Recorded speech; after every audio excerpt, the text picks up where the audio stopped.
Est-ce que vous pensez que le régime iranien peut chuter? Non, pas pour l'instant. Je pense que... j'ai dit le contraire l'autre jour sur CNews. J'ai dit que pour la première fois, c'est un peu plus possible que d'habitude, parce que le bazar s'est dissocié du régime, a protesté. Or, le bazar, c'était le cœur commerçant du régime. Le nom de Razavi est beaucoup plus cité, même s'il a très peu de chances de régner. Presque impossible. Donc, c'est très compliqué de faire un changement de régime, mais pour la première fois, c'est possible parce que ça peut venir de l'intérieur.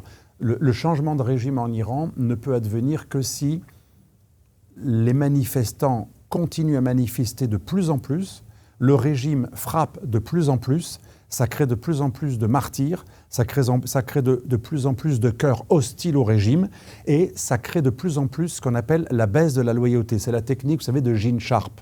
Gene Sharp, de Albert Einstein Foundation, c'est l'instigateur des révolutions de velours.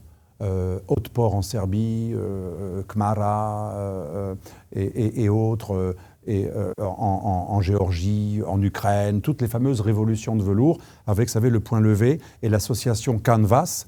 C'était le kit, le mode d'emploi, c'était Gene Sharp qui l'avait créé. Et il disait, il faut pousser un pays, enfin une autorité qui a la violence légitime, il faut la pousser à commettre des erreurs, c'est-à-dire abuser de sa violence et créer des martyrs et de l'indignation, parce que ça va faire baisser la loyauté. Or, un régime ne tient que grâce à la loyauté.